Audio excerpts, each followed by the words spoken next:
So welcome back to Third Age Reforged and to what should be a familiar sight for anyone who's followed any of the Third Age stuff from vanilla to the submods for any length of time, and that is the map of Moria.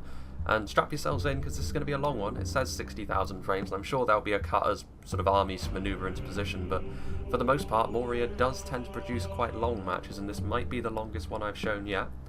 So we'll go through the army compositions. We'll go through the defenders second, I think, just because it makes more sense. We can also look at how they've set up their defences a little bit more when we do them, whereas the attackers, they just sort of scatter themselves across the outer fields. And we shall start off with the player who sent me this replay, and that's going to be King Ammar. He sent me a few recently, and I'm very grateful to that, while I'm completely unable to play my own battles as University continues to crush me. But he's actually playing as Erebor, and I have actually taken a cursory glance at all the armies on the field today.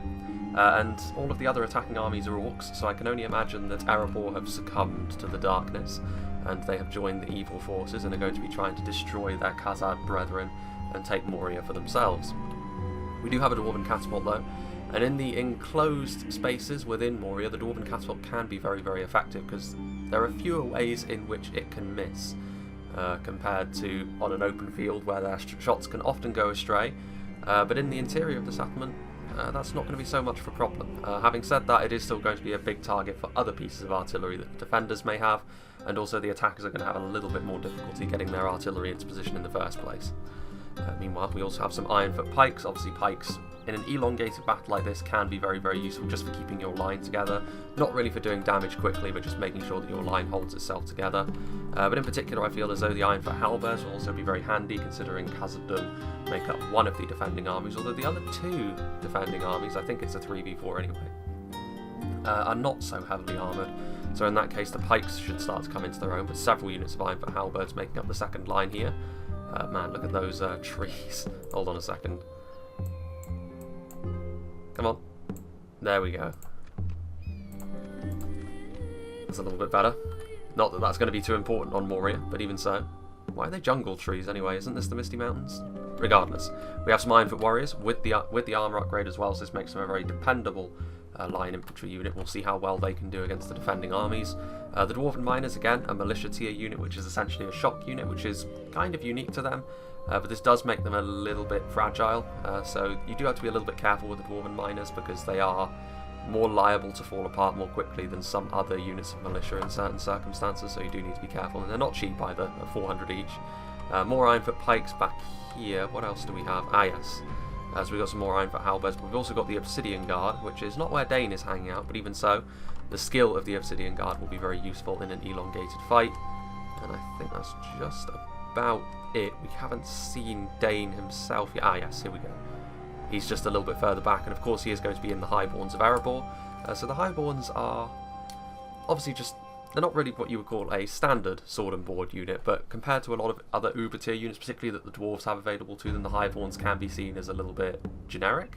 But they are very dependable, which is why you see them an awful lot. You know, you can't really go too far wrong with them. You know, they'll absorb a lot of arrow fire with their shields, of course, multiple HP, just very, very solid in general, and a solid place to put your general. So in the late game, they could certainly come into their own. Joining King Ammar on this side of the siege, we have Froggy playing as the orcs of the Misty Mountains, so obviously the sworn enemies of Khazad, teaming up with another faction of dwarves, weirdly enough.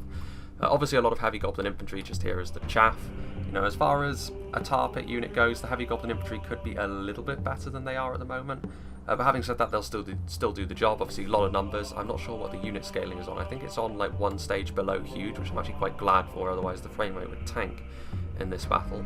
But obviously, heavy goblin infantry not going to win any prizes for overall quality, but the quantity, especially in conjunction with the dwarves, should make for a pretty potent combination. His general is also in a more standard sword and board multiple HP unit, and that's the Goblin King Bodyguard again. A very safe place to put Azog in comparison to something like the Blackback Berserkers, who can get focused down more easily. Some heavy goblin archers as well, so it's a good long range presence here. I'm a little bit surprised we didn't see any crossbows in our cursory glance of Erebor, unless they were hidden in the bushes. We've got some heavy goblin crossmen over here though, so again a good AP missile unit. They'll be targeted down by defensive archers if they're committed too early. But if they're saved for the late game, they could be the sort of thing which pushes the attackers into a victorious position. White Uruk Fearmongers as well. I believe they're going to be moved to Dol Guldur, but they are still a fantastic unit with their AP. As far as halberdiers go, they are pretty damn strong, and obviously they cause fear, as the name would suggest. They've got some quite strange armour. It looks like they're wearing sort of metal shorts and then metal boots, leaving their knees exposed to the world. Got a ballista as well, so I presume that this will be committed first, trying to clear out any defensive artillery, and then they will move up the Erebor catapult, which is a sound idea. And then several units of heavy goblin spears. Obviously, as far as basic spearmen go, they are very, very good AP, and they also are highly trained, which does mean they are just in general a little bit better. I think that is going to be changed for the upcoming patch. They're going to be brought more in line with the rest of the standard goblin units. They will still maintain the same functionality, but they won't be quite so universally strong, as it were, because at the moment, like, they will always be brought by the Misty Mountains because they're so good for what they cost. But that will be changed a little bit in the upcoming patch, so you will have to think a little bit more about what sort of heavy goblin units and compositions you want. Meanwhile, skipping across to the other side into the mountains, we have Legatus playing as Isengard, and he has got an Isengard catapult over here. He's got some Dunlanders also, and it makes sense that the Dunlanders are here because one of their sworn enemies are also on the field today, as Rohan join in the defence. It's going to be a little bit difficult to see exactly what he's got, but he's got Uruk-hai archers, Uruk-hai pikes and infantry and crossbows, so pretty standard fare for Isengard, the sort of standard core that you always expect from them. I would be very surprised if we did not see any Uruk-hai berserkers or Nazkai as well, purely because of Khazad-dûm's presence in the defence. But it's a little bit difficult to tell, to be honest with you, because they're all in a big clump. There's Dunland veterans pretty decent though, with their heightened attack values. They could be decent. But obviously Uruk-hai infantry significantly better all around. Over here though, the last attacking army, we have Bloodbath McGrath playing as Angmar. Angmar taking the brunt of the initial casualties could be a good thing because they are very, very durable in certain places. Not often we see the Witch Realm Scourge Raiders, obviously another dual wielding unit, potentially pretty damaging but also quite fragile. There was one point in the game where the Witch Realm Scourge Raiders were outrageously powerful for what they cost, but that time has passed to the point where they're now almost the forgotten unit of Angmar, really. You very rarely see them. We'll see how well they can do in this situation though, because a couple of units of them actually. Also got another catapult over here, so all of the attackers have got artillery. 2 catapults from Angmar, that's a big investment for an army that should be spending more on their infantry, to be honest with you. Some Snaga pushing up a ram, 2 units of Snaga in fact. Then we've got some Angmar Marauders, obviously just some basic infantry here. The Orc Fellas are a good pick though, because again they are very cheap, not very skillful at all.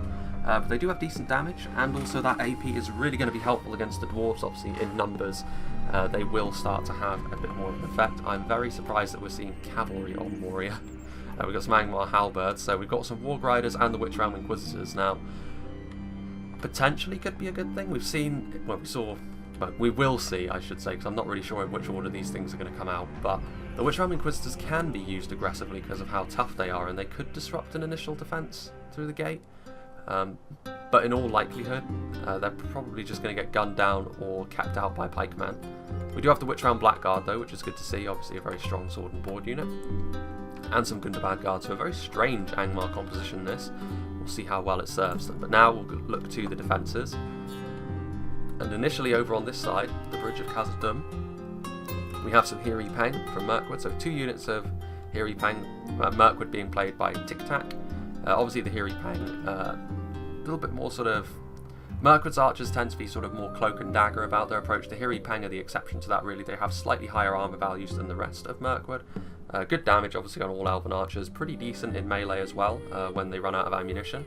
But expensive as well, obviously, as a lot of elven units do tend to be. As we go further back into the settlement, we will begin to see more Mirkwood units, so it looks like they're taking the responsibility for this side. Some Thurney Tower, which... not hidden, but they don't really need to hide on Moria. There's not really a chance that there's going to be much in terms of ambushes happening. The Thurney Tower as well, really the cheapest of the Mirkwood archers, and they really typify the Mirkwood skirmish line as well. They can hide usually, and obviously they've got slightly higher damage values than sort of standard human archers, or not dwarven archers as much, but orc archers as well. They thoroughly outclass, but they are also not great at taking arrow fire from a distance. So that is something worth considering if you are thinking of bringing them. But they can just overwhelm with sheer numbers as well. Mirkwood, more so than the other elven factions, I would say, can certainly engage in skirmish fights just because of the combination of quality and the variety of archers they have available to them.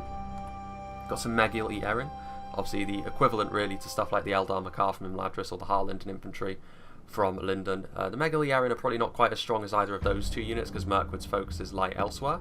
But even so, they will do the same job. Sort of very skillful, basic elven line infantry, which do not rely on armour too much, so armour-piercing units will be quite ineffective against them. Particularly low-skill axemen will find themselves getting outclassed pretty quickly by the Megali Erin if they can't get a very nice charge off. Meanwhile, we've got some Hethel E-Tower over here, which are obviously stylistically the same as the Archer Thurn E-Tower, but they wield dual axes, which, not AP, but highly skillful.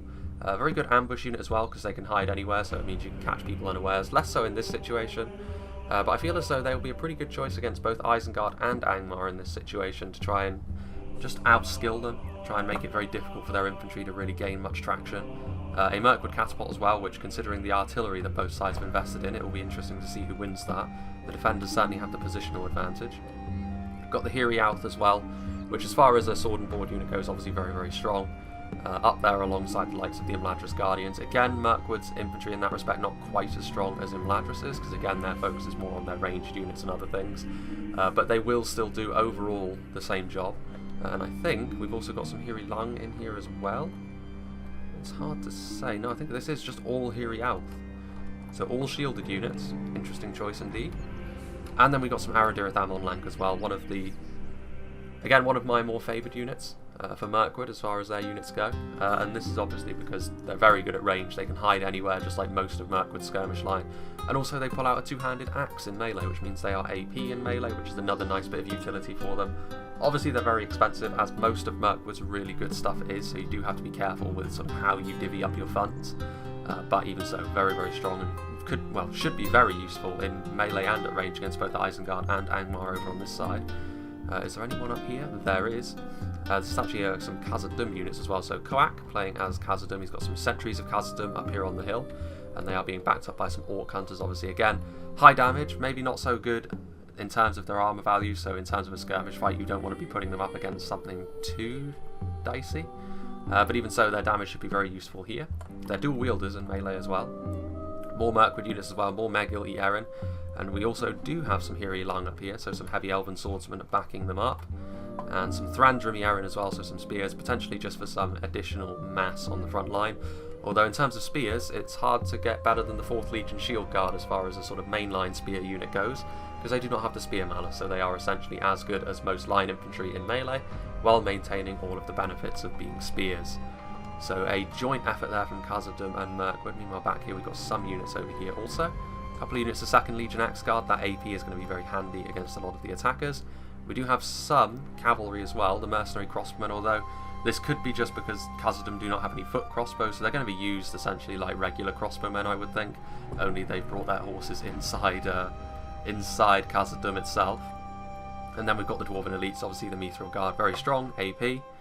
And then we've got the Khazad-dûm, even tougher, but no AP, 3 hit points though, so very, very difficult to break down.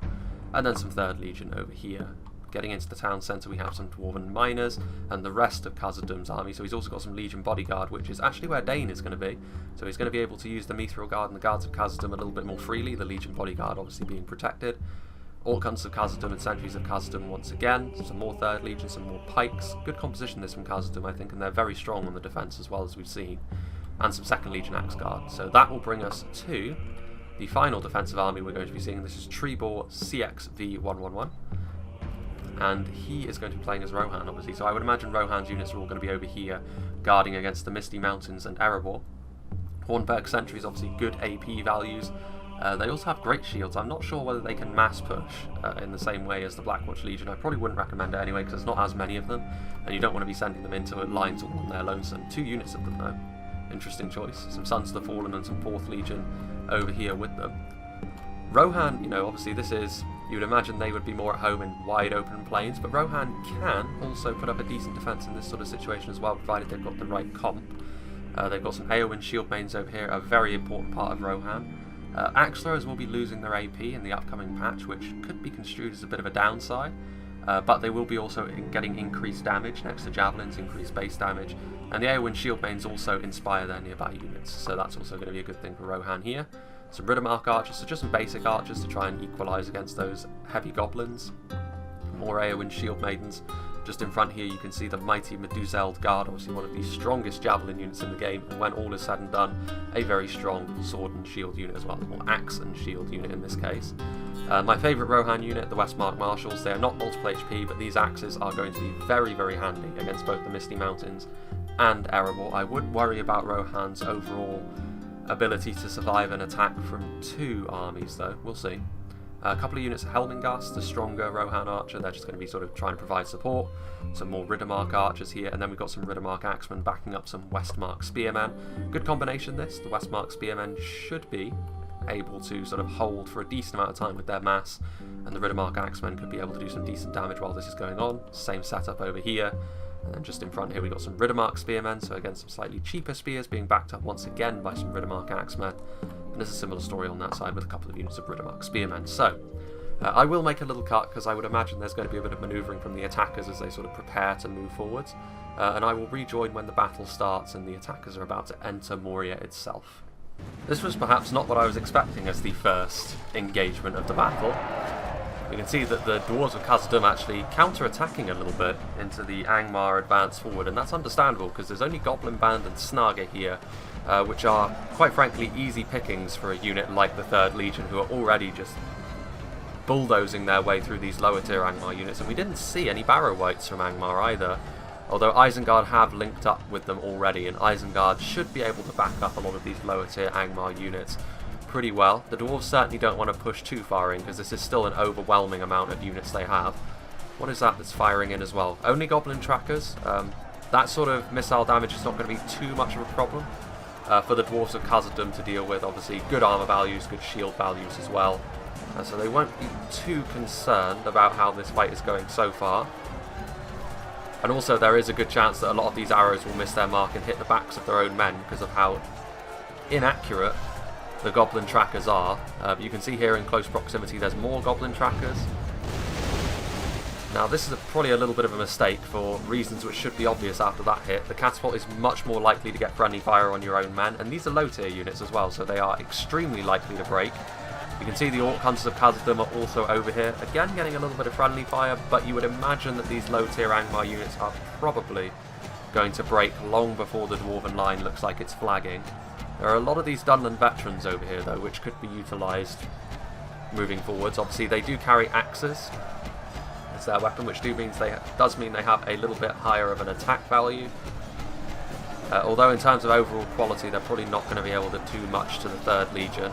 3rd Legion of course also axe wielding units, but even so, the Dunland veterans would still be a far better match for the 3rd Legion than Snaga Stalkers and Goblin Band, both of which are really the bottom of the barrel as far as Angmar units go. But there's a lot of very strange arrow play going on here, going all over the place. Witchrealm Scourge Raiders might be an interesting matchup for the 3rd Legion. Increased damage.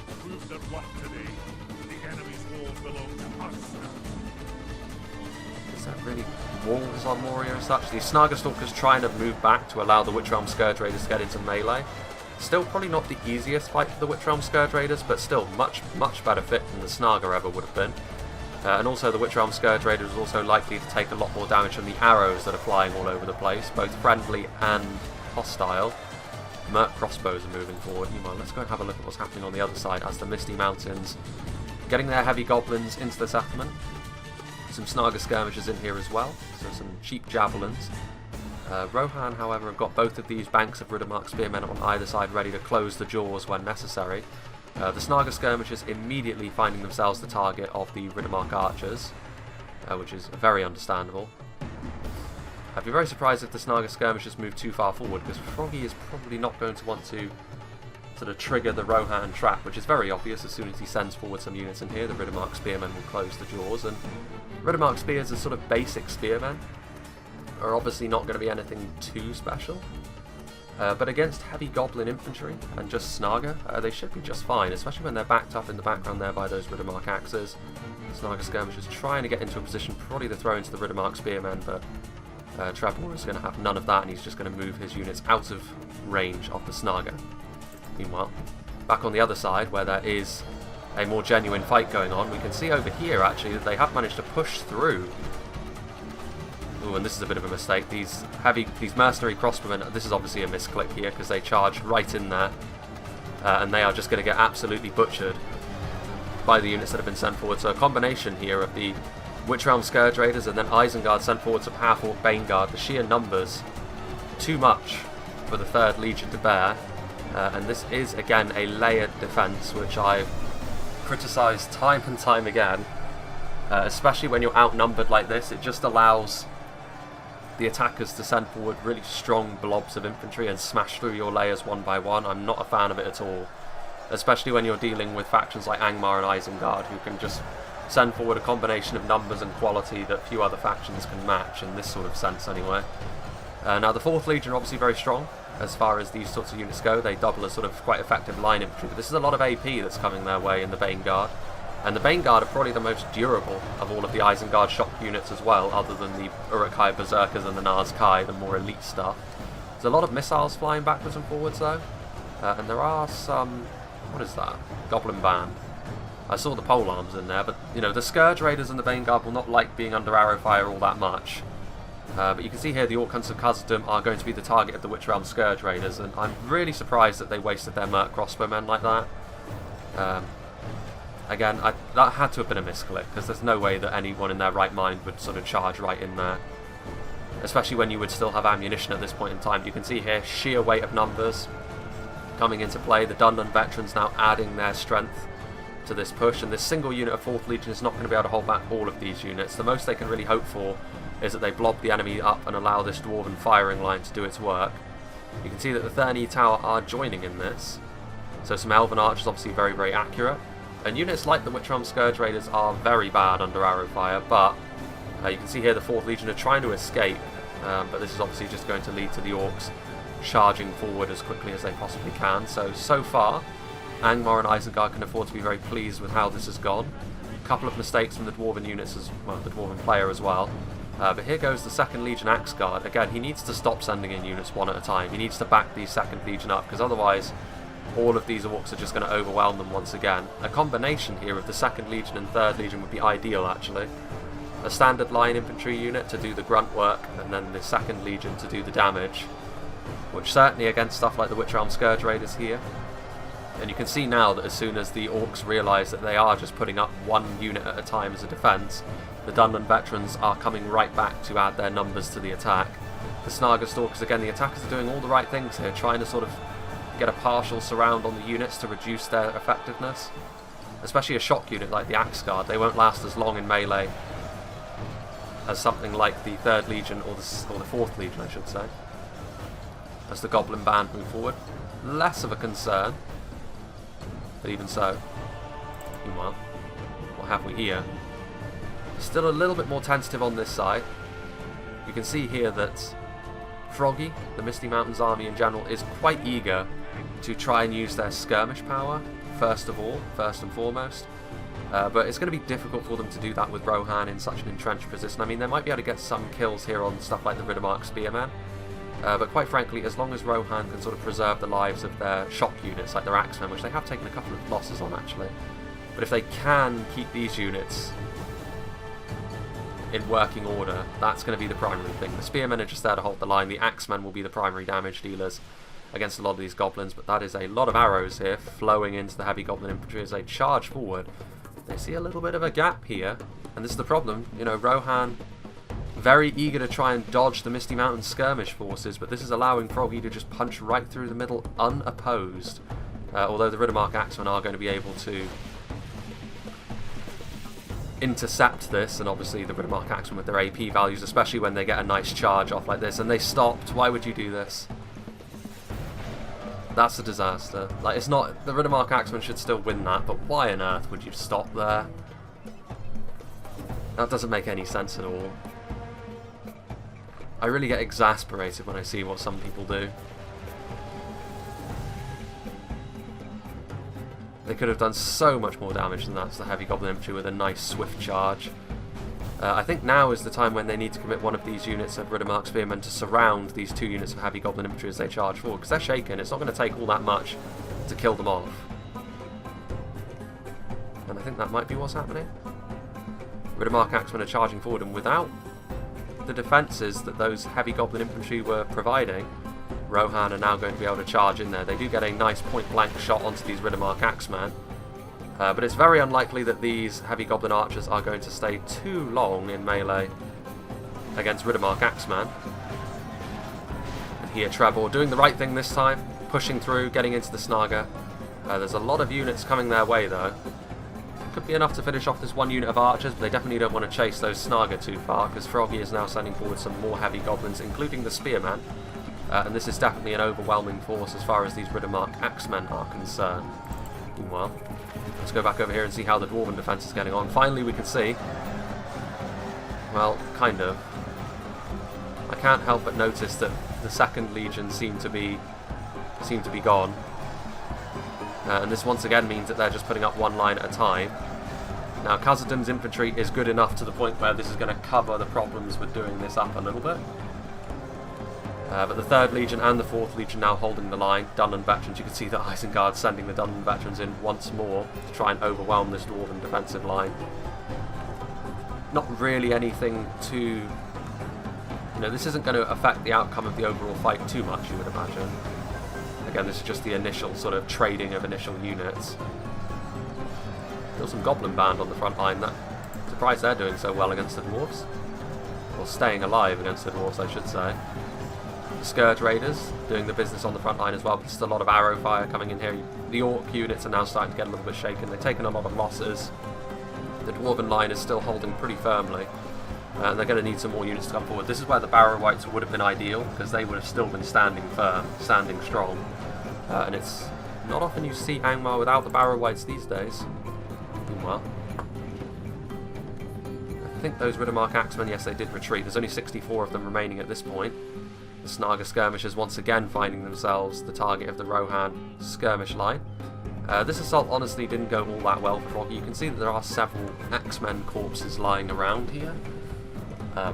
But there's a lot more heavy goblin corpses.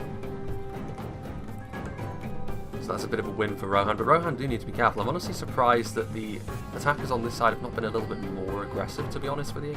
Because these units over here could be the sort of thing which are easily isolated, especially from a combined force of numerous goblins and quality dwarven units. And the only thing that would really stop them from doing that is the Rohan archers. But the Rohan archers are honestly not the finest. The Riddermark archers are pretty poor in terms of quality. The Helmengas are better, but certainly not the sort of thing which would give you too much pause if you were the Misty Mountains or the Dwarves in this situation. You definitely have the ability to mitigate that. Heavy Goblin archers sort of standing out here in front. The shields of the Ironfoot warriors. Definitely a bit of a staring contest going on at this point, which I'm surprised about, honestly. I mean, Rohan as a defensive force is not really thought of all that highly. I think they're better than they get credit for in this sort of situation, but you would still imagine that the Misty Mountains and Erebor would really fancy their chances against this kind of defence from Rohan. Meanwhile, back over here, still the Dwarven line holds firm. They have lost a unit of 3rd Legion and 2nd Legion at this point, however, which are not insignificant losses, but they have managed to throw off this initial assault, which has not been without its decent quality units that have been sent in, the Witchrealm Scourge Raiders in particular, but also the Bane Guard.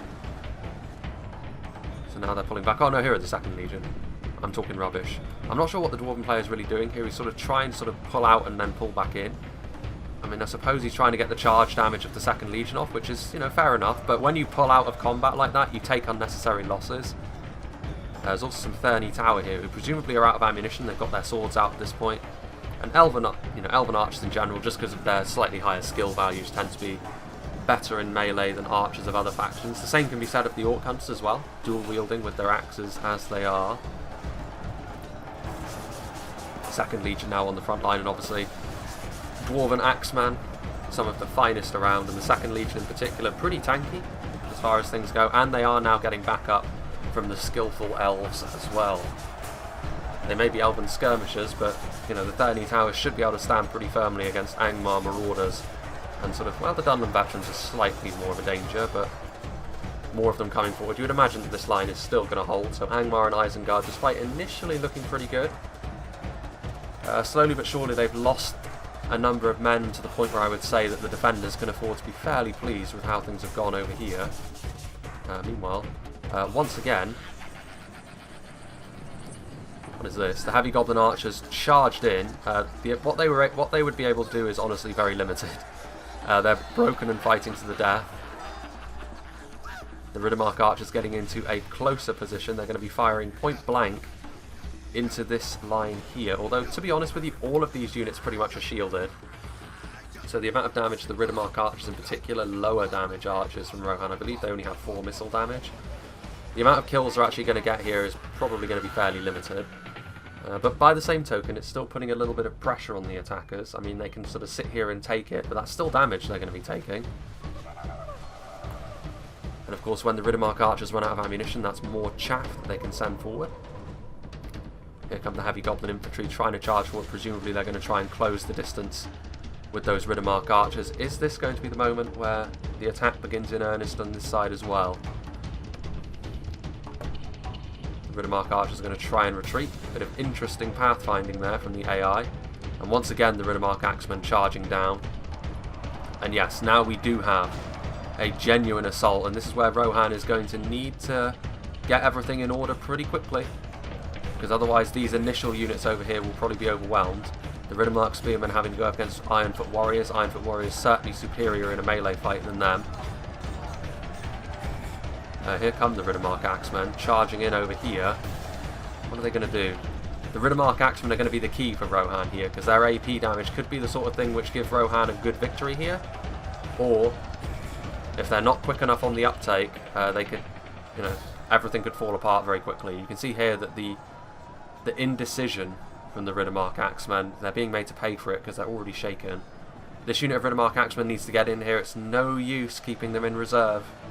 If this initial sort of defensive line starts to fall apart, then, you know, they're going to be all on their own and overwhelmed. A lot of Rohan archers also getting involved, shooting into the sides of the Ironfoot warriors as well, so probably going to be able to do a little bit more damage than they otherwise would be able to. Snaga skirmishes able to get a little bit further into the settlement now. These Riddermark spearmen evenly matched so far. You would imagine the Ironfoot warriors will turn that around though. This unit of Riddermark spearmen needs to surround this Ironfoot warrior unit over here. At the moment they're just kind of stood there, dithering. Here you can see this heavy goblin infantry. Obviously the heavy goblin infantry is certainly not the danger here. The Riddermark spearmen will be able to do just fine against them, and with the backup of the Riddermark axemen even more so. It's the Ironfoot warriors which are more of the problem here. Definitely the stronger of the units that is being committed forward. Here comes some Dwarven miners from Erebor, and they are chasing the Riddermark axemen, and unfortunately Rohan have been bamboozled here. This unit of Riddermark axemen have been utterly surrounded at this point, and they will be vanquished. More Dwarven units coming forward, although these heavy goblins are not doing too well at this point. Ironfoot warriors taking damage. I'm still surprised this unit of Riddermark spearmen's not doing anything. Yeah, and there go the Riddermark axemen. They're going to be running all the way back to the town centre. We might see them a bit later on though. These Riddermark archers are out of ammunition and are going to be committed forward to a melee fight, which is fair enough at this point. I mean, Rohan have got enough resources here that it definitely justifies committing forward more men. These heavy goblins are starting to waver, which is obviously pretty bad, because that will free up more Riddermark axemen to come forward, and that AP damage is the key for Rohan here. The Riddermark archers coming forward, trying to block the reinforcements. The heavy goblin infantry, they won't have the quality advantage in many fights, but in this situation you would imagine they'd be just fine against Riddermark archers. The Riddermark archers are trying to get to the Snaga, but honestly it's a fool's errand to do this, because they're just going to break. The heavy goblin infantry are now routing and broken. These Riddermark spearmen finally awaken from their stupor. They should have been activated far sooner than that, to be honest with you. But they are now trying to surround this dwarven push over here. Again, a lot of these units are Rohan spearmen, so the amount of damage they are actually going to be able to do is probably fairly limited. And now here comes the Misty Mountains ballista, so no rest for the weary. Rohan, you know, they need to organise themselves quickly here. If they don't, they're in real trouble. But you know, things are, you know, it could be worse here for Rohan. I mean, they are getting into positions where they could try and push through here with the Riddermark axemen. They're getting into the Snaga, shutting down those javelins. I would imagine that more infantry is going to be pushed forward. Indeed, the White Uruk fearmongers are on the way forward. So more serious attacking units are here, although these Dwarven units are marooned here in and amongst these Rohirrim spearmen. Finally, this unit of Riddermark axemen is also going to be committed. They need to help out against these Ironfoot warriors, because the Ironfoot warriors just as an infantry unit goes, they're just too strong for Riddermark spearmen. But again, the Riddermark axemen are being committed elsewhere. This unit of Riddermark axemen have broken off. Good. They are actually recharging the Ironfoot warriors. These Riddermark archers are not likely to last too long under an advance from the White Uruk fearmongers. It's an interesting assault piece. I mean, if Rohan committed forward a couple more units with the support of their archers, they could be in a pretty good place. The White Uruk fearmongers obviously attracting a lot of attention from the archers as well. Just a quick look at what's going on the other side. You can see the dwarves and the elves have actually pushed them all the way back to this point over here. Now you can see Snaga stalkers have been committed forward. Some Isengard archers are now within the settlement as well. This is a catapult, an attacking catapult of that which was presumably captured. They might have managed to get the catapult crew to escape, which, if that's true, they can reclaim them later. But Isengard are now sending forward units of more genuine quality. The Uruk-hai infantry, obviously, much stronger than stuff like the Dunland veterans and Angmar marauders.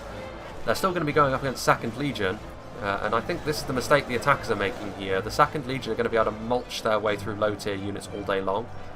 They probably should have committed forward some of these stronger units a little bit earlier. Tried to use their numbers a little bit more, because it looked like that's what they were going to do, but then it just sort of fizzled out.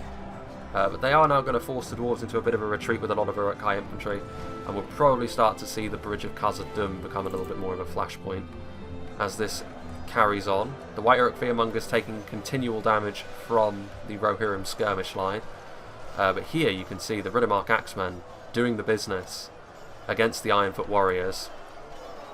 And the Ironfoot warriors over here likely to fall apart pretty quickly. These Riddermark axemen, though, once again, I feel like the Rohan player has been so eager to shut down the Snaga skirmishes, but he's been charging through units, which, especially for Rohan, whose units are honestly not all that durable, is a big no-no, because you're just going to get your units to break off like that. Oh, as I fall into the chasm. And you would have to imagine that Rohan's ammunition stores are probably not looking too great as time goes on.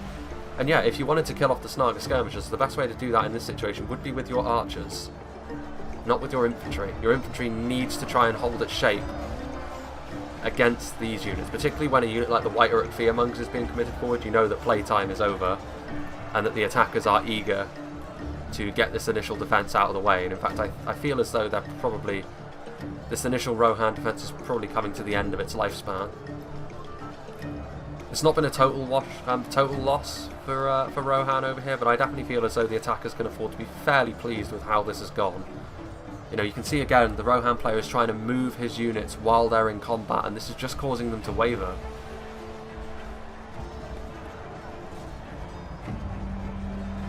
Ironfoot halberds are also on their way forward. Yeah, it might be time to just retreat what you can. I mean, he might be trying to cycle charge his shock infantry, but in this situation it's not worth it. You're just going to get your units to break. You're going to cause so much damage to them on the retreat. The Dwarven catapult is now in position, so all of the pressure is now being put on this Rohan position, which I always kind of felt like would probably be the case. Rohan have to deal with the sort of the wider defence. On the other side, the dwarves and the elves only have to deal with the narrower areas of the bridge of Khazad-dûm, whereas this area much more difficult to cover every angle, especially when you're up against a faction with the access to the numbers of the Misty Mountains. The Misty Mountains overall probably the faction most likely to bring the largest armies in the game, they and Angmar.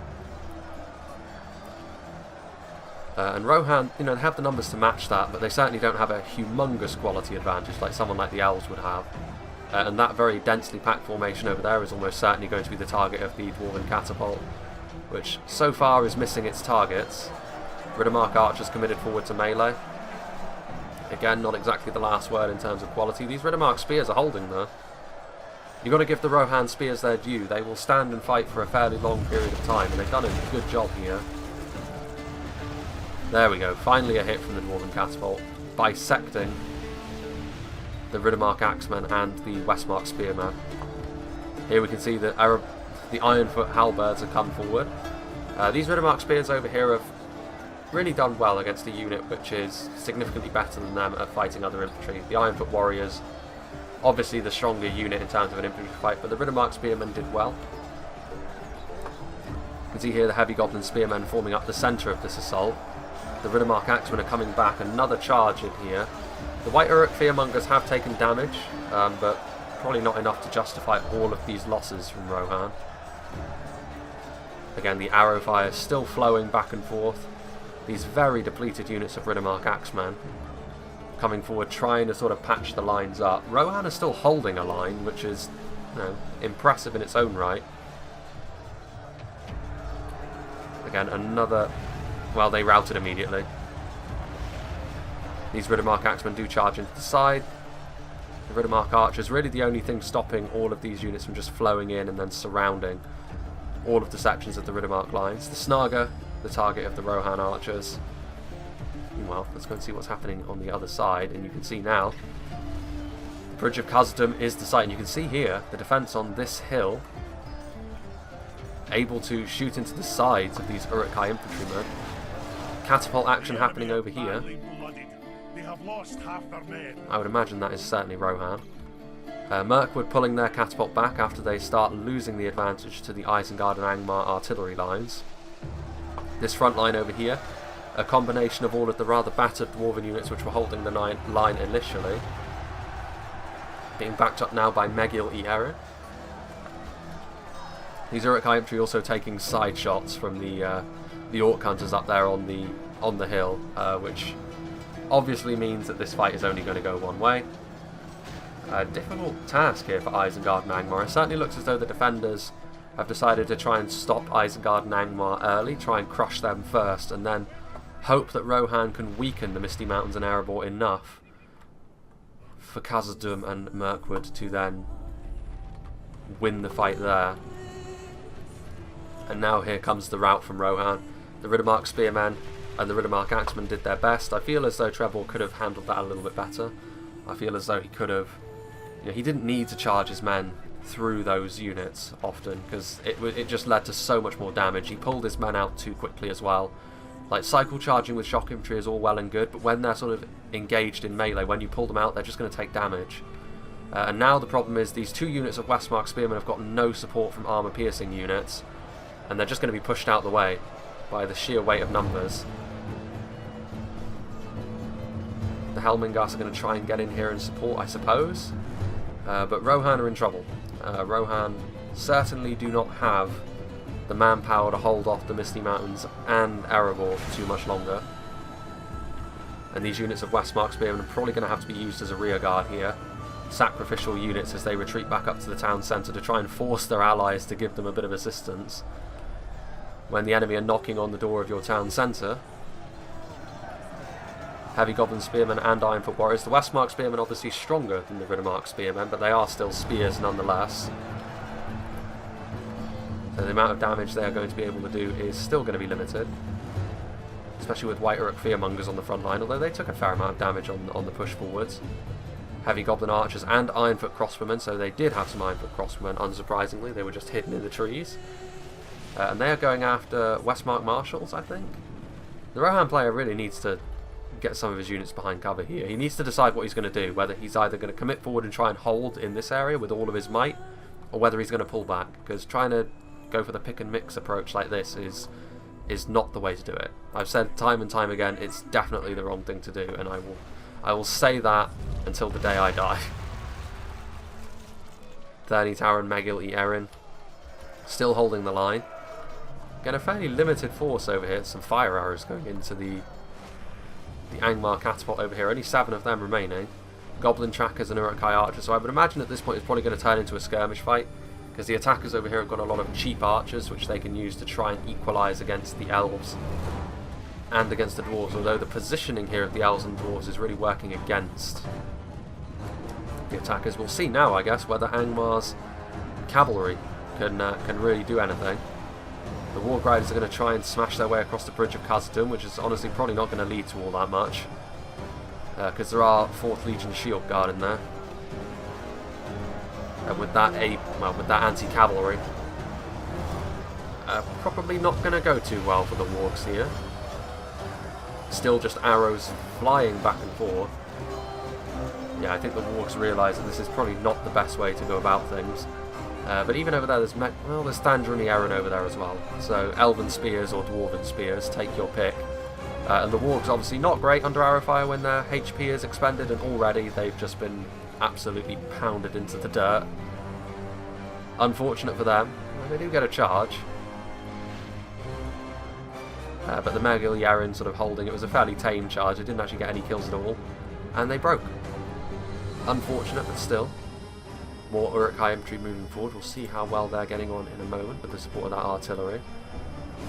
Rohan have committed forward their units.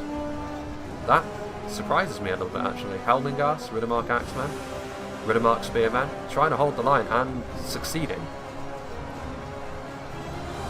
All of these units which have returned from routing have turned the tide once more. And this is the point where actually the attackers are a little bit guilty of not sending forward enough men to take advantage of the gaps they were making. As soon as those initial Rohan lines started to collapse, that's when you want to send forward all your might and really crush the defence. But as it is, Treble's managed to weather the storm a little bit. He's also got his units behind cover. These initial lines, eventually I still imagine Rohan is not going to win against the Misty Mountains and Erebor, because it's 2v1, it's very difficult, especially considering the synergy here between the goblins and the dwarves. But, you know, the more damage he can do to them, the better, because on the other side, the attackers are not having a good time of it against Mirkwood and Khazad-dûm. This front line over here, we can also see some Helmingast in here as well. And again, the halberds, Rohan don't have the highest armour value, so AP units are not hugely effective against them. And obviously these Riddermark Axemen, really the linchpin of their defence thus far. The spear-axe combination of Rohan, obviously the way they like to do things. Routing Ironfoot warriors that routed through their lines. There's also, you know, you're always in a pretty good place. Actually, I thought those were Snaga, they aren't, they're just heavy goblin infantry. But now you can see more and more men are coming forward, more heavy goblin spears. Some Snaga, the Dwarven Catapult getting into a closer position. The Ironfoot crossbows trying to get into a place where they can sort of side-swipe the lines. So, you know, slowly but surely, despite sort of salvaging the situation a little bit, Rohan's lines will fall apart. But still, this went a little bit better than it initially looked like it was going to for them. But after this, I would certainly retreat up these two hills over here. You still have units which will be very useful: the Hornburg Sentries, the Shield Maidens, the Medusal Guard. All of your best stuff is still to come, and this is stuff that the Misty Mountains and Erebor will still have to try and push their way through. After all, the initial lines really have only been made up of spears, sort of standard fair archers, and axemen. Given that, you know, and over here actually the attackers need to break through on this side fairly quickly, because they're not having a good time of it over here. The Ironfoot halberds and the heavy goblin infantry really not gaining too much traction against these Rohan units. Heading back over here, meanwhile, no progress has been made across the bridge, which again is unsurprising given the position that the defenders have taken up over here as well. These Angmar halberds have moved forward on their lonesome, which is a really bad mistake against the Mirkwood. You know, halberdiers, just in general, you don't want to send sort of low-tier halberdiers like this on their own, because their phalanx can be disrupted fairly easily. But also their AP is not going to help them against the Magyar Yaren at all, and the skill discrepancy here is extremely large. I would be very surprised if they didn't break as they try to retreat from this. And they actually do manage to sort of not break, which is impressive in its own way. Again, something missing from these Isengard and Angmar armies, which I didn't actually mention at the start, is trolls. You know, a single unit of trolls in this situation would be ideal to just try and break through. And a lot of these stink clouds over here from the rotting meat. But rotting meat is not going to be enough, I feel, to get Elven units to break. Elven morale is strong and resolute. Uruk-hai infantry here on the front line, fighting hard. But it's not going to be enough, I don't think. The Angmar halberds are going to try and support them after being thoroughly trounced by the Magyar Yaren. They're not actually getting any skirmish support anymore on the bridge, but it doesn't really matter too much. The dwarves and the elves are still holding firmly. There's still a lot to come from both Angmar and Isengard, though. You can see all of these numbers that they've got. A lot of units back there as well. Uruk-hai pikemen, no less. Well, let's go and have a look over here. I hope my voice manages to hold together for the whole of this replay. 60,000 frames is a long one. Time for halberds. Again, it's just them. Balance of forces is evenly matched.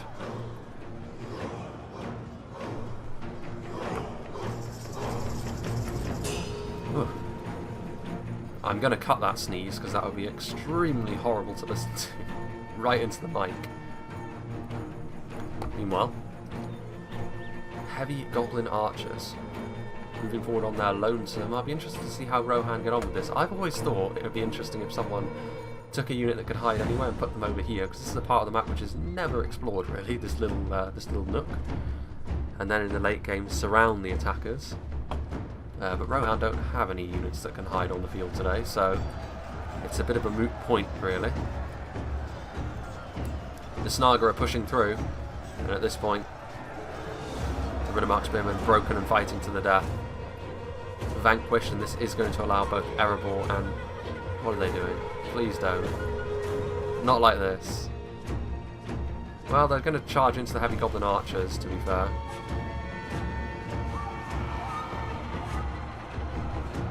But as soon as that's done, they routed them. So in the end it was a good move, but now they need to retreat. A good catch in the end, I take it back, but that was risky. I thought they were just going to send them out to the engagement out here all on their lonesome. But as it is, they managed to rout off a unit of heavy goblin archers, which is going to relieve some of the skirmish pressure on their lines later on. The crossbows are the real danger, but even so, they also managed to escape the wrath of the ballista just in time.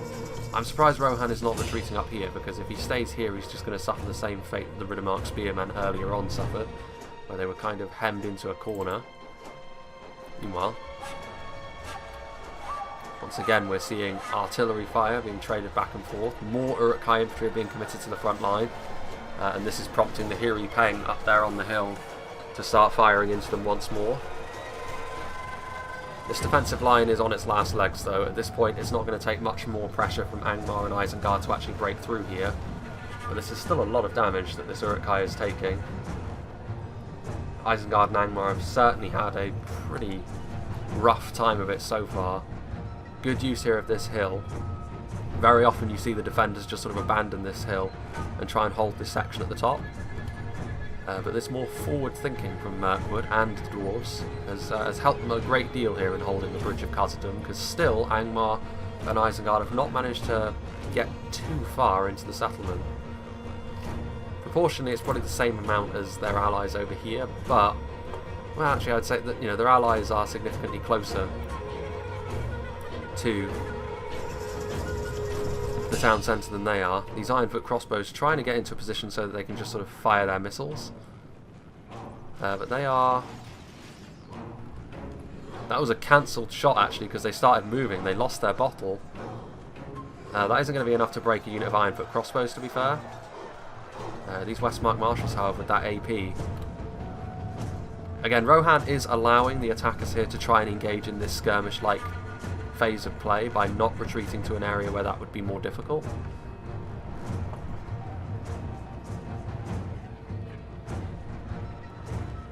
You can't afford to march, you need to sprint out of here, otherwise the crossbows are going to turn around and start shooting you in the back. Yeah, again, this is a mistake from the Rohan player. I'm sorry, you can't send forward a single unit like this into the Hornet's Nest and expect it to go well. Especially not a unit as good as the Westmark Marshals against the Dwarves. It's a real waste, and it's a shame, because this is not going to achieve too much. You're not going to be able to kill off this unit of crossbows, and unless you can kill off the whole unit of crossbows, it is not worth it. It's never worth it. Very disappointing.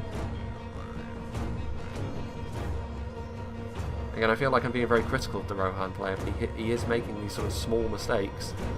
And if you're on the defence in an outnumbered siege, small mistakes are how you lose the game. Because his allies have done really well at just sort of completely blunting the Angmar Isengard push. Even if he's there, even if it's intended that his army doesn't survive this, he needs to be a little bit more savvy with his units than that. In the end it wasn't too devastating, but he still lost men where he needn't have. It's very puzzling as to why he's in this sort of position as well, because he knows that the Dwarves have got crossbows. He knows that the skirmish advantage is not his now, he only has axe throwers. Very strange indeed.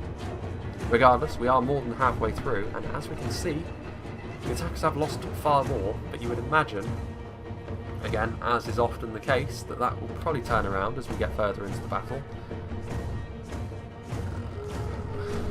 Again, it's going to be a game of cat and mouse here. Again, that was a cancelled shot, because they're trying to run. The Hornburg sentries are coming in. Now, the Hornburg sentries are a heavy-duty unit.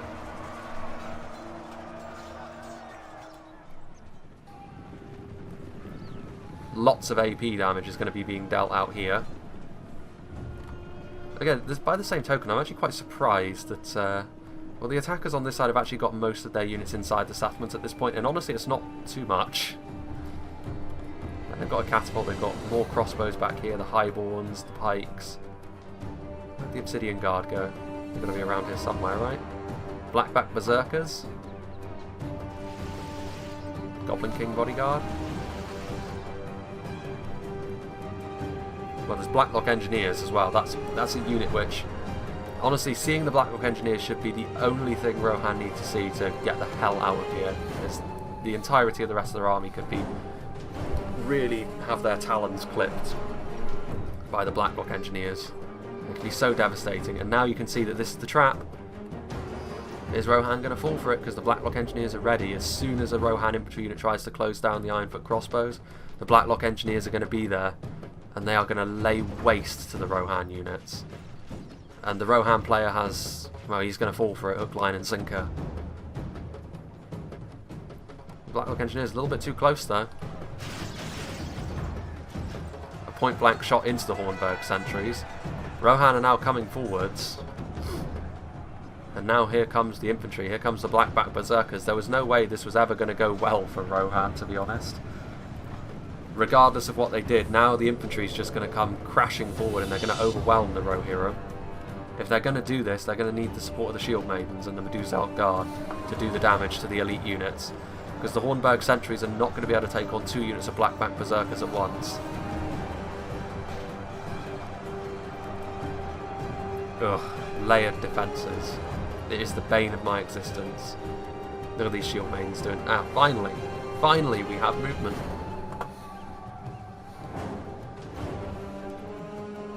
We'll see what's happening there in just a second. Any progress being made here? No. The Bridge of Khazad-dûm's still holding firm. The Orc fellas did move forward, trying to use their AP. It's looking very sparse here at this point. There's no easy way for Isengard and Angmar to go about this. Still Uruk-hai Pike, so still plenty of fight left in this. I mean, we are, you know, technically in terms of casualties, probably a little bit over the half of the total units deployed in the battle have been expended. But the Eowyn Shield Maidens need to utilise their ammunition here. The Heavy Goblin Spears tried to push through. The Medusa Guard are firing at something, but what? Well, there goes the Rohirrim General. Helmingas trying to surround these Blackback Berserkers, but the Blackback Berserkers are honestly the ideal unit in this sort of situation. They'll be able to rip their way through the Hornburg sentries because it's just a matchup which favours them. And in general, the numbers as well. It was really a fool's errand for Rohan to try and come out into this sort of area to engage the enemy, because ultimately it's just going to lead to them being dumpstered, which is a shame because, you know, their initial defences actually went reasonably well, but this is ultimately where I think they'll start to fall apart. A shower of axes coming in here, but also the Eowyn Shield Maidens are now the primary target of all of the offensive skirmish powers. Heavy Goblin crossbows, Ironfoot crossbows, the Snaga skirmishes are moving forward, the Hornburg sentries are being overwhelmed by all of the Ironfoot units. The Eowyn Shield Maidens trying to sort of pull back a little bit. The Medusa Guard also taking a lot of fire. The Hornburg sentries have been blown through by the Blackback Berserkers, who have taken damage from the hand-thrown projectile units. But I don't know, it definitely wasn't worth it, because now the Rohan player is going to retreat, but he could have retreated with all of that, and it would have been such a stronger defence that they would have had to push through up here then. Can you imagine, you know, the Hornburg sentries and the Westmark Marshals up here defending alongside the Dwarven and Elven units? As it stands, though, they died for basically nothing. which is a shame. Still, we'll see if that affects the overall result. Well, over here, the Bridge of Khazad-dûm, it's still an elongated skirmish fight over here. A lot of these cheap skirmishes that the attackers have invested in on this side of the battle, trying to get value for money off against the defensive positions, but again, there isn't a lot of movement.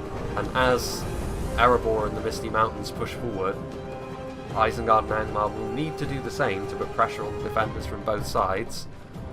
So we'll see how the attackers handle this. Fire arrows being traded back and forth. Is this the moment that they finally cross the Bridge of Khazad-dûm, the Gundabad Guard being backed up by some Uruk-hai crossbowmen and catapult crew that are out of ammunition and out of a job in terms of the catapult crew?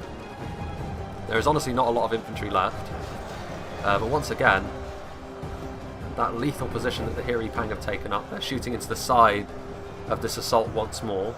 There's some Uruk-hai infantry that are pushing up as well. This is a substantial push, and at this point the attackers need something to go their way, but again, that's a lot of quality elven arrows just flowing into the side of their infantry push there. Hiri Pang that are out of ammunition also now on the front line, which is going to be sufficient, I think, to hold the line long enough for the sufficient damage to be done by those skirmishes up there on the hill.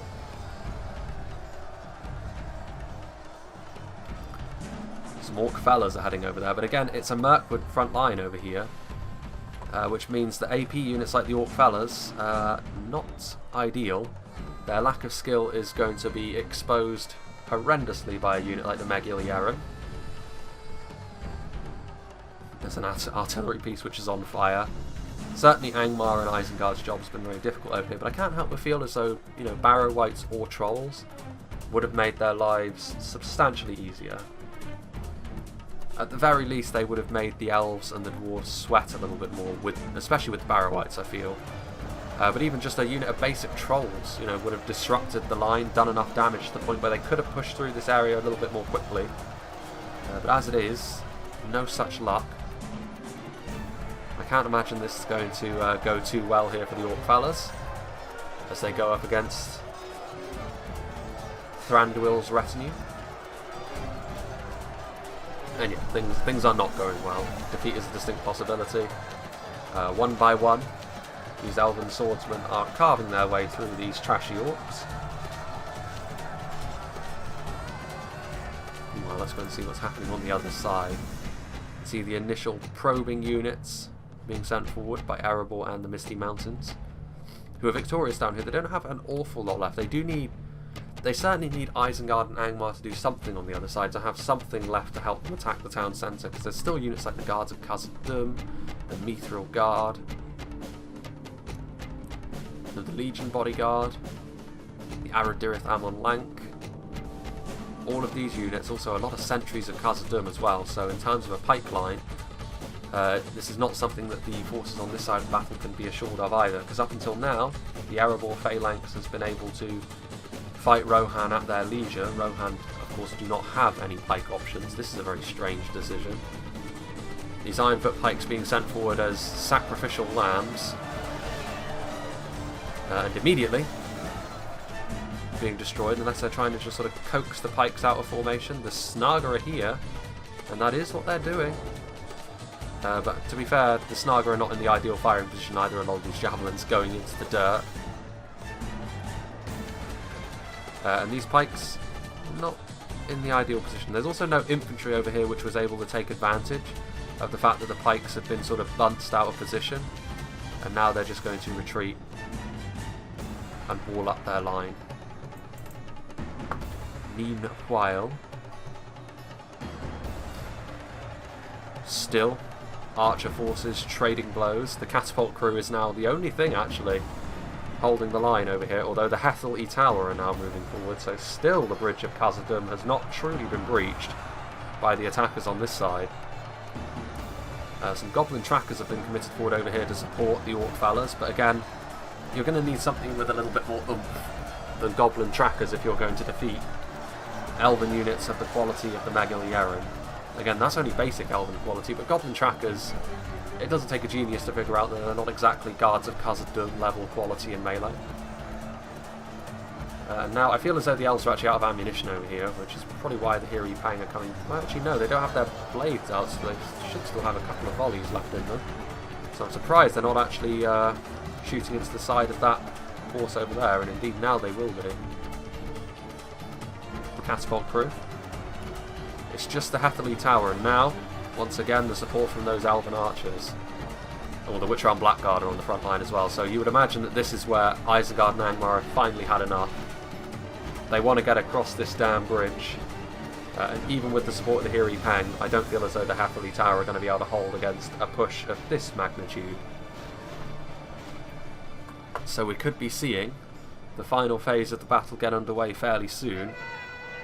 If Angmar and Isengard are able to punch through this defence, they will then be able to start thinking about an assault on the town centre, which certainly Misty Mountains and Erebor have already wanted to be doing. Here are the Snaga, who again, you know, they're trying to sort of pull the defensive positions out of shape. But the Second Legion are coming forward, and you know, these Ironfoot crossbowmen and these Snaga. Again, there's nothing wrong with doing this as the attackers are doing. They're just sort of trying to put their skirmishers into position, get some damage done, coax some defensive units out of place, and then send their infantry in. That's a tried and true method of using your skirmishers, especially if the defenders don't have many skirmishers left, which is probably the case. Heavy Goblin crossbowmen moving in.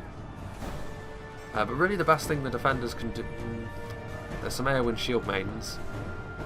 Yeah, honestly, I would say just send your Eowyn Shield Maidens here and try and use them as your skirmish force. You've also got Orc Hunters, so you do have, you know, the appropriate skirmishers to deal with this sort of situation. You don't need to be drawn into the attackers' games here. You need to just play your own game. You know, with the dwarven quality of infantry they have left, they should be feeling fairly good about things. You know, the percentages have closed a little bit, but not much. Pikes are getting into position, but a single unit of pikes needs to be real careful about engaging the heavy goblin spears, because heavy goblin spears can push through a phalanx. The Ironfoot crossbows are finding themselves the target of the Eowyn Shield Maidens, who might be out of ammunition, honestly. So they are being used as a backstop for the pikes. Again, the Rohan player is again pushing through, which at this point the attackers must be rubbing their hands together with how often he's done this, because all it does is isolate your unit and allow it to be more easily disposed of. There is a time and a place to do it, but in this battle it's been used for the attackers' benefit so often. You've got to know which way the wind is blowing in a battle. You've got to know when to stop doing something because it's just not working out for you. I mean, still, the Bridge of Khazad-dûm has not been fully traversed, you would say.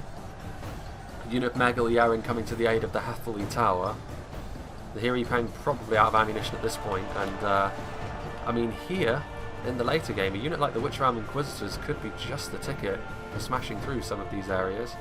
And indeed, the Hiri Pang do have their swords out, but, you know, the Witcher Inquisitors need to be a little bit careful, because Thandrim Yeren, spearmen, anti-cavalry, they won't be able to push their way through all of these elves either if the Hiri Pang sort of shore up this line either, so you need to be a little bit careful. What have we here? A whole menagerie of units. The Uruk-hai pikemen are now forwards, and now, of course, they don't have to deal with that supporting fire from the elves and dwarves from the hill, so the pikes are going to be in less of a troublesome spot. Even so, they're having to sort of push their way forwards. It's not easy for the pikes to get into formation considering their current position.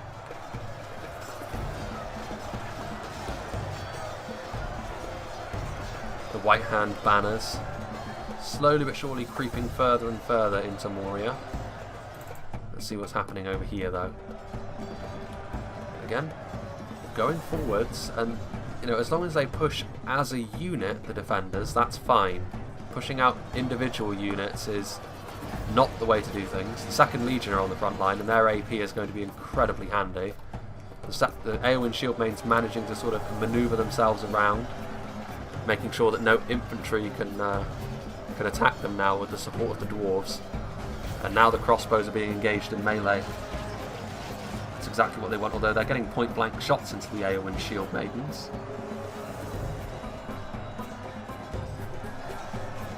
There's Goblin King Bodyguard on the front line as well, so Azog putting himself in harm's way. That's multiple HP though on the front line. What is going on here? The Ballista trying to get into position. That's a pretty creative location to put your Ballista. So finally, actually, we're seeing this area of the map utilised in some fashion. They're only likely to graze the Eowyn shield maidens, if anything, but still it's some damage, and they could convince them to break. But the Eowyn shield maidens, you know, with their inspiration aura, it's unlikely. And this initial assault has actually not gone all that well. There are Blackback Berserkers on the front line, however, which are incredibly damaging. Considering their presence as well, they're probably going to need to commit forward something else to defenders to make sure of victory, because the Blackback Berserkers could very easily start to dish out some incredible amounts of punishment. Though having said that, they're not doing so well at the moment. There are 2 units of them in here though. I mean, this is the kind of moment in the battle where if the attackers lose both these units are blackbacks, that's a lot of leverage on this side of the battlefield they've lost. I'm actually quite surprised that Erebor and the Misty Mountains are attacking right now, purely because Isengard and Angmar are still lagging behind a little bit in terms of trying to lay siege to the town centre. The Witch Realm Inquisitors is trying to speed the process of getting through this area along a little bit. There's another unit of Hatherley Tower, just Mirkwood in general making it still just really, really awkward for Angmar and Isengard to do much of anything. Really, a combined assault on the town centre at the same time would have been just what the Doctor ordered for the attackers, but as it is, these Witch Realm Inquisitors doing their best as well, trying to inspire a little bit of fear. But down the hill come the Hirialt, and at this point it's not really a case of anti-cavalry, it's a case of the Witch Realm Inquisitors lingering too long in melee and just taking too much damage, and again this is going to be a high-profile target that the defenders can take down now. Is this the general as well? I think the Witch King's model is still there. There he is. He's going to retreat. The Aradirith Amon Lank in position now, firing into the flank of this attacking position. And now with the help of the Hirialt, this one unit of pikes is not going to be sufficient to break through, so still Angmar and Isengard flustered in their attempts to push forwards. Now then, what have we here? Our noble allies have lost their leader. Without their general, they may lose heart and flee. That was a general. Might have been Isengard's, might have been Angmar's, who was just sort of left behind from the Inquisitors unit.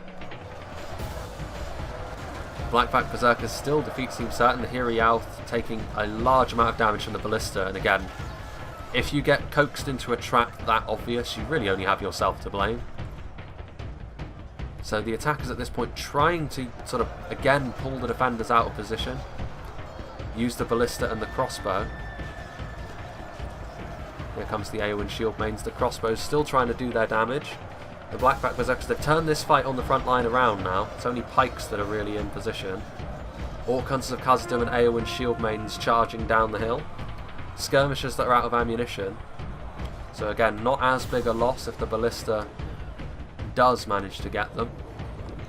But again, the Blacklock Engineers are obviously a main priority. They are the sort of unit which could win the battle for the attackers with how devastating they can be in the right position. You can see the attackers, what they really want to do is put the Blacklocks right here, slice through the lines, slice through the Eowyn shield maidens, and then the town centre is open for attack. Now the Blackback Berserkers, with the support of all of these Erebor polearms, starting to cut their way through, and they need support over here. This front line needs help. And again, they have, you know, appropriate units to do so. I mean, there's still elites over here waiting in the wings. What is going on with Angmar and Isengard's attack, though? So still the Hirialt and what's left of the Hatherley Tower. Although reinforcements have come forward more and more, so we got some Uruk-hai archers that are out of ammunition, so it's all hands to the pump for Isengard. Not sure how much of these of Angmar and Isengard actually got left, because they've got nothing on the outside, so they've just got these units. They've got some guards of Orthanc, they've got a catapult, pikeman, So really it's only the Guards of Orthanc in terms of elite units. They've got pikemen and skirmishers, including crossbows, to be fair. Again, a lot of these stink clouds. They are not going to have much left. If they are victorious at all on this side, Angmar and Isengard, they're not going to have much left. So if the attackers are going to win, it's going to have to be on the back of Erebor and the Misty Mountains, you would think. And still there's Witchround Blackguard on the front line. But the Hirialth are no joke. They are tough to break down. There's 2 units of them here as well as the tattered remnants of the Heatherly Tower.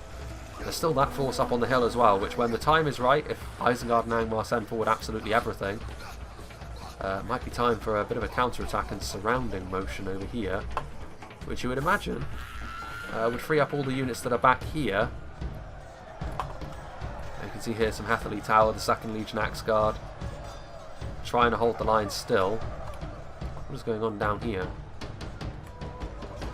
Well, the Orc Hunters chased them an awful long way, and they managed to kill the Ballista, I think, which is impressive. Probably worthwhile, actually, to rob the attackers of one of their artillery pieces.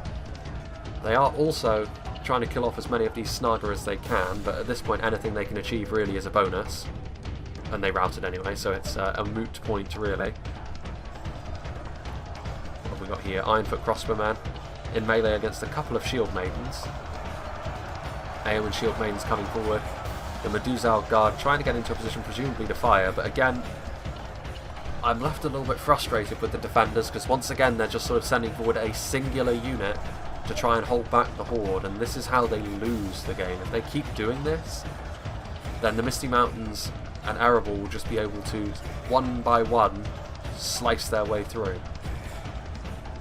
And again, it's possible that based on the back of Khazad-dûm's elites, they could still pull it off even using that tactic, the defenders, but it's definitely not the sort of thing you want to do. It's definitely something you want to avoid. I've never seen it work, never. I've never seen it be beneficial anyway, I'll say that. It could work here, they could still win this battle, but it will not be because of that, it will be in spite of that. As slowly but surely the Erebor phalanx, supported by the dangerous Blackback Berserkers, slicing through one by one. Orc Hunters of Khazad-dûm in place. The Medusal Guard getting ready and in position. Still a lot of pikes and spears available. You can see the Witchround Inquisitors still running around. Only 5 of them left though. Aradirith still waiting. And the Hirialth are going to be victorious, so again the Witchround Blackguard have been in melee for a long time, there weren't many of them left. Elves able to finish them off. There is the Angmar general, so it was Isengard's general presumably who died over here. So I highly doubt it was Mirkwood's, although it could have been. Again, a lot of these units getting grilled still by the skirmishers across the other side of the bridge of Khazad-dûm. A lot of these stink clouds caused by the rotting meat. But these pikes are unsupported, and unfortunately for them, they're not really in the ideal formation. The Hirialth are going to slowly but surely cut their way through, you would imagine. Uruk-hai pikes are strong pikemen as well, but in sort of close quarters like this, they are outmatched. More coming across the bridge. Again, a catapult crew from a catapult that's out of ammunition, just trying to send forward more numbers to effect some kind of advance. It's been tough for Angmar and Isengard. Their composition certainly didn't help, but even so. Meanwhile, over here, Medusal Guard putting themselves in harm's way, it must be said, but they have lethal projectiles. Unfortunately, most of them hitting Snaga. Not really a worthwhile use of their efforts. The Orc Hunters of Khazad-dûm using their fire arrows as well.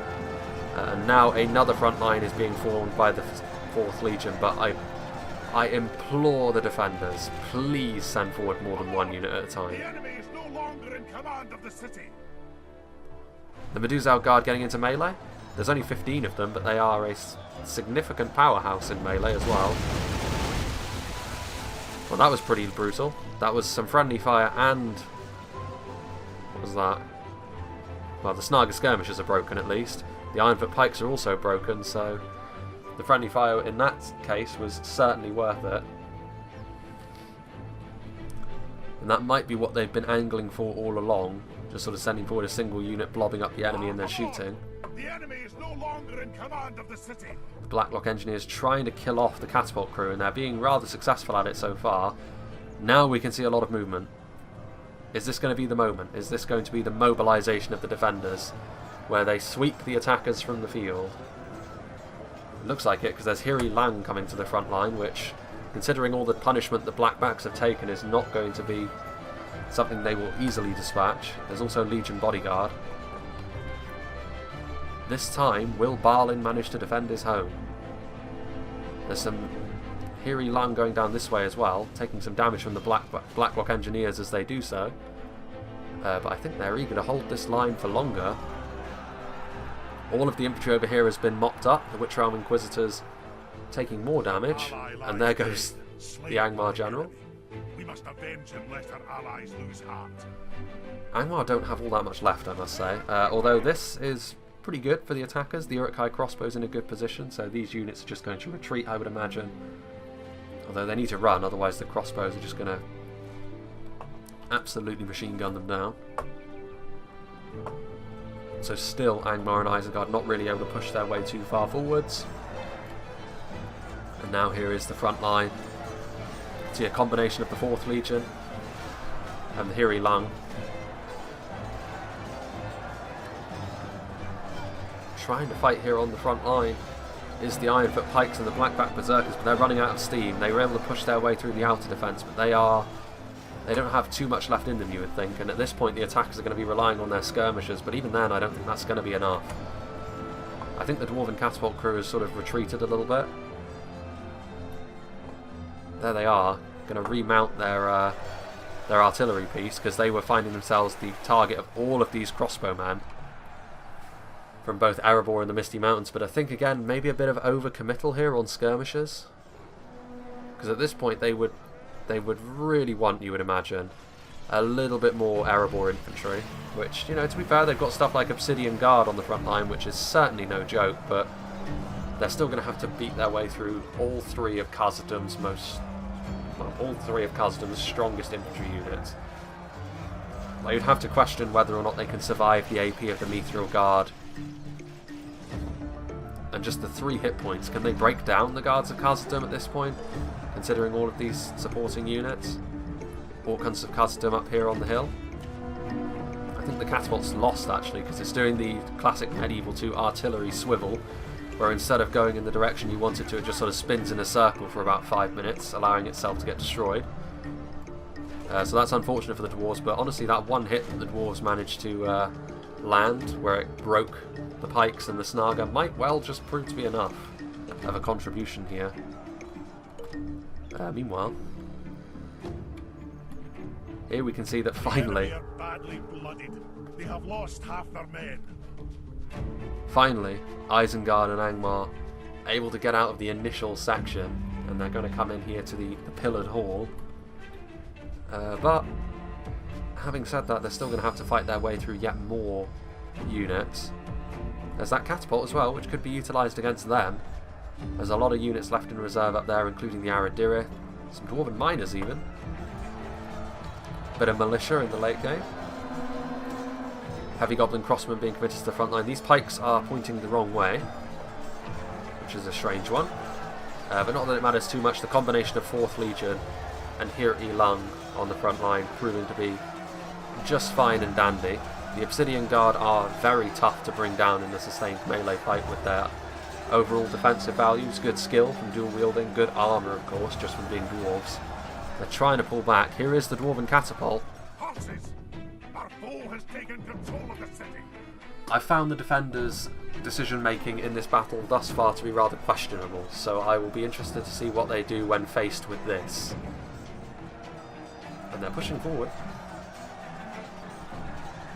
I mean, I'm not sure whether they're going to be able to crack their way through all of these units in time, and this could be the sort of thing which deals enough damage to cause real problems. Only a 10% gap now, so it has been closing slowly but surely all this time. It's still finely balanced, I would say. A 10% differential in the late game is not something that's impossible for the attackers to overturn, but I would say it's probably unlikely, considering the the strength of Khazad-dûm's elites more than anything. I mean, just the fact that they had all three of them that's difficult to deal with at the best of times. All of these factions on the attack could do it, but... And yeah, so the Dwarven Catapult is now going to be turning around to do damage to Isengard's advance, which primarily consists of pikemen. There's still one Inquisitor left alive. And yeah, this is probably the best use of the Dwarven Catapult's time. It has a much easier shot down here onto Isengard's pushing units. Obviously with that flaming shot it could very easily start to rout off these Isengard units, who at this point have got to be thinking that they've lost an awful lot just to get this far, and there's still yet more units standing in their way. Go on, Catapult. There we go. Just as I move it starts to fire. A nice hit there, a bit of friendly fire, but primarily hitting the Uruk-hai pikeman. Maybe convincing them to rout a little bit, I believe. Still these units in reserve up here. Yeah, defeat seems almost certain.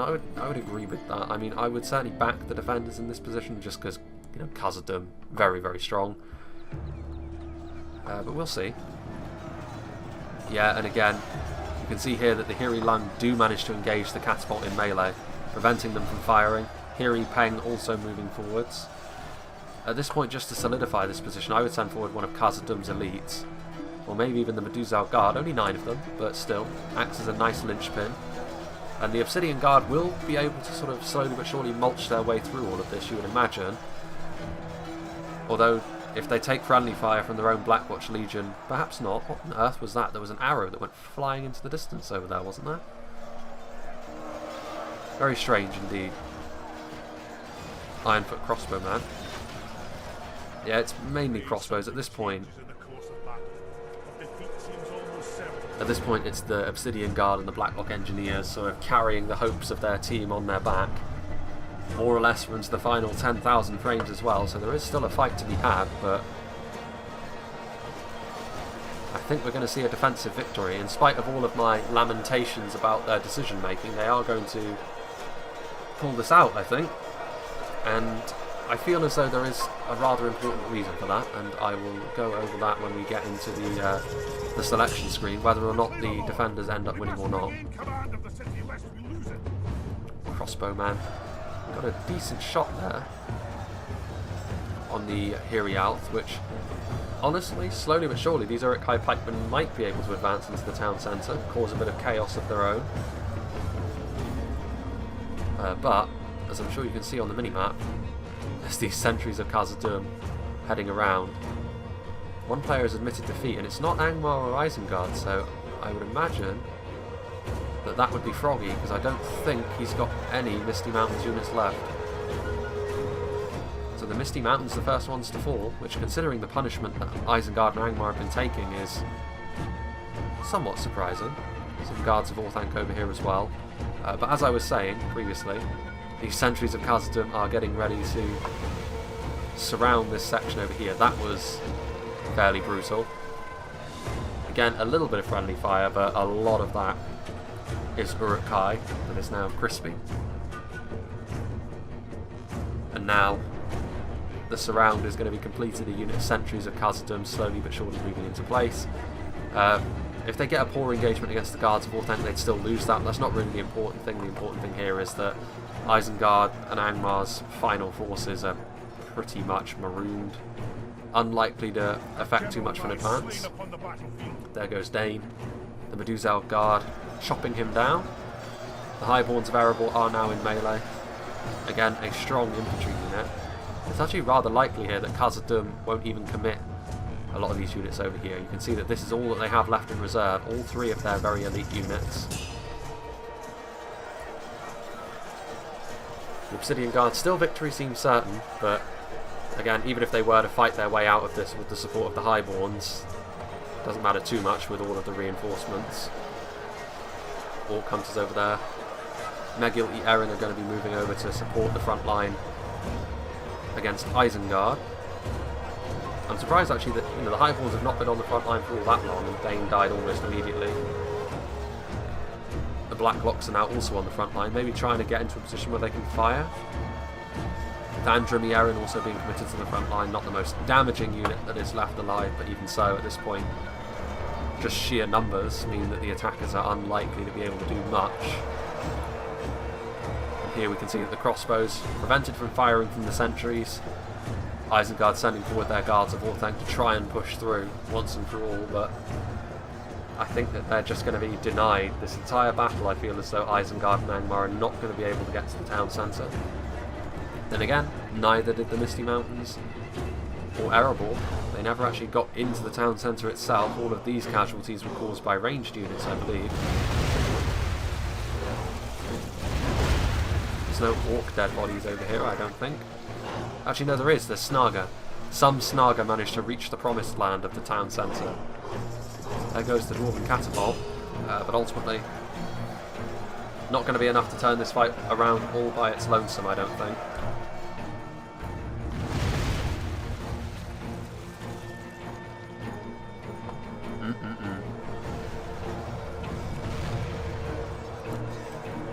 Only half the enemy force remains. Only half? I would assume that's finally Khazad-dûm dipping into their sort of lower half. And again, I should sort of stress to mention that while I was more critical of the defenders here, that it was more from a micro standpoint, individual unit use, rather than the macro one, because I feel as though overall their tactics were pretty good. Like, I don't think Rohan was ever intended to win just on their own, but they did sufficient damage in the end. But really, Khazad-dûm and Merc were working together in tandem to basically stonewall Isengard and Angmar, and then in the late game they just had enough left in reserve to overwhelm what was left of the Misty Mountain Erebor after they had to go through Rohan's army. Rohan still have some units left after all, although they're perpetually routing at this point. Here goes the Aradirith. Some Dwarven miners also being committed forward. It's going to be a slow, laborious process to clean up all of these Erebor units who are difficult to wear down, especially when, you know, there's stuff like spearmen on the front line. The Dwarven miners going down here to try and help finish off Isengard. The guards of Orthanc turning around at this point, far too late to save the crossbows. They are going to engage these sentries of Khazad-dûm. Artillery flying all over the place. There's Saruman, still alive, which is more than can be said for the Witch King and King Dane.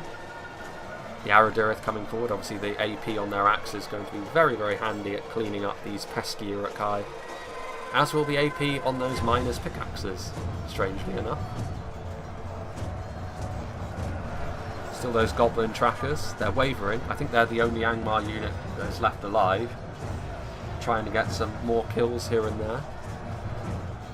Our allies are as unsteady as an egg on a stick. They flee the fields like cowards. To our own men. As unsteady as an egg on a stick.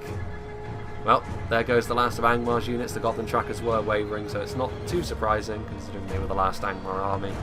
So just Isengard and Erebor remain. That was a pretty lethal shot. I mean, Erebor are going to win this engagement on the front line over here, so in the end it turns out that some of these Khazad-dûm units may very well prove to be necessary. Guards of Khazad-dûm up here. Or are they trying to be as economical as possible? The Ironfoot crossbows coming into melee as well. Again, with their good armour and shield values, I mean, not bad as far as makeshift infantry goes, but even so, maybe a little bit too much for crossbow focus from Erebor here. Maybe a little bit more infantry was required. The enemy is no longer in command of the city. The Ironfoot crossbows making a play for the town centre. The Dwarven miners turning around. Again, I'm not sure why Khazad-dûm is so reluctant to use his elites. Without their general, they may lose heart and flee. This battle could be already over, I think, if the elites had been committed. Especially with damage from the Mithril Guard, that probably would have been enough to break the back of Erebor's army. The Dwarven miners halting the Ironfoot crossbowmen's brave advance. A broken catapult, so I think this is going to be the end for Isengard. It's really just the guards of Orthanc who, yeah, tough to break down, but they can't really do an awful lot of damage, especially not when they're faced with the Aradirith. AP, good damage in melee, good skill as well for an Axeman unit, considering they are Elven. And now some of the dregs from the other side, which were no longer needed, coming across to help vanquish what's left of Erebor. That was a pretty lethal shot. Again, it was mainly Dwarven miners, but even so. The Obsidian Guards still, you know, still 25 of them. There's still a few black blocks. Point blank hit there into the Megiel E. Erin. They're wavering actually, although I'm not sure where they would go even if they did break. They're in the town centre after all. So they would probably just immediately come back from routing. You can hear the Rohan units still saying, retreat, run for it. Yeah, this is pretty nasty stuff. I mean, surely. Come on, Goak, just commit your elites. You've got Sons of the Fallen up there as well, so that's all 4 of Khazad-dûm's most elite infantry units, not just the 3 multiple HP ones. Down here, meanwhile, the Guards of Orthanc being put to the sword, or the axe, would be more appropriate. There's still 4 Uruk-hai crossbows here, winding their crossbows up, trying to nip away at the numbers that the defenders still have.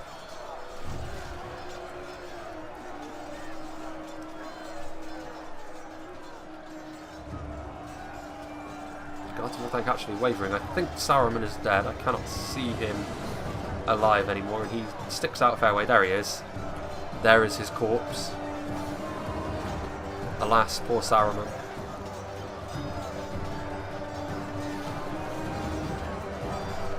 Only 11 of them left, still wavering. So Isengard will be the next to fall, and that will leave Erebor as the final attacker left standing, but against the full might of what Khazad-dûm has left, it's not going to be sufficient for them. Some Uruk-hai crossbows, the final Isengard units left on the field. They are wavering, and they break. As unsteady as an egg on a stick. They flee the fields like cowards. It's left to our own men now. Well, there we go. I'm surprised there's still around 4,000 frames left with how little the attackers have left in reserve. I mean, I know it's elites, really, it's just the Highborns, the Blacklocks and the Obsidian Guard, and I can see that Khazad-dûm are very eager to never commit their fully elite units. Madness. Absolute madness. Going up to ×2 speed. Managed to push their way into the town centre. I mean, Khazad-dûm might not have a choice but to commit their elite units. This hard-headedness might have to come to an end, because otherwise they will capture the town centre and then some movement will be required.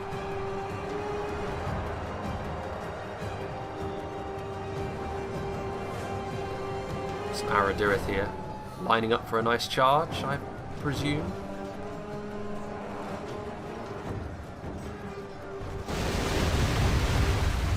Well, that was pretty nasty.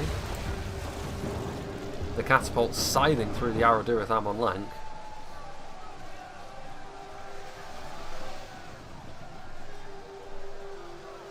There is the catapult crew now, who naturally the Aradirith will not let this go unpunished.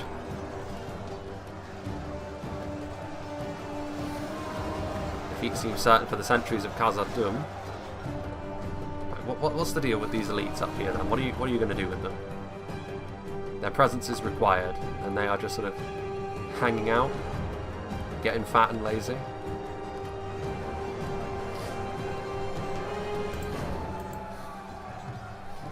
Here we go then. The final stand of Erebor.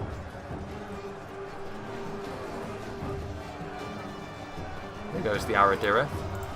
That might be sufficient to finish them off, actually. The Aradirith's AP and their skill. Although, to be fair, the Obsidian Guard have got some pretty good skill as well. In the end, Khazad-dûm's elites, pristine, never even bloodied their weapons or armour. Absolutely shameful. Especially for dwarves. But even so, victory will be for the defenders today, which I'm sure a lot of people will be happy with. There's Thranduil, putting himself in harm's way. Men have fought long and are becoming tired. Holding his swords backwards. What a weeb.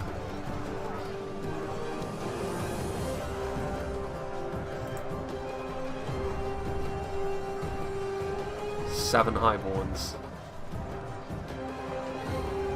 Only 8 Obsidian Guard left as well. Yeah, the AP from the Aradirith might be enough to just finish them off. A few units of 3rd Legion, a few dregs of infantry. I do wonder if there was some sort of agreement for Khazad-dûm to not use their elites, which is very confusing if true.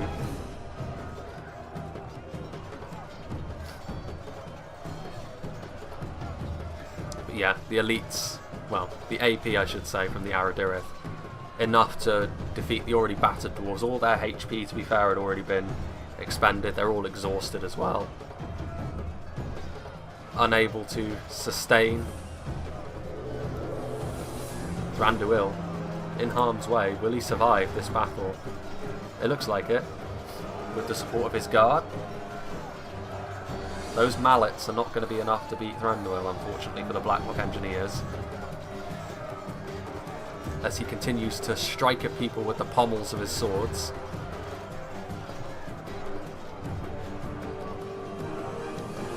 Well, this is going to be the end then, and a victory for the defenders.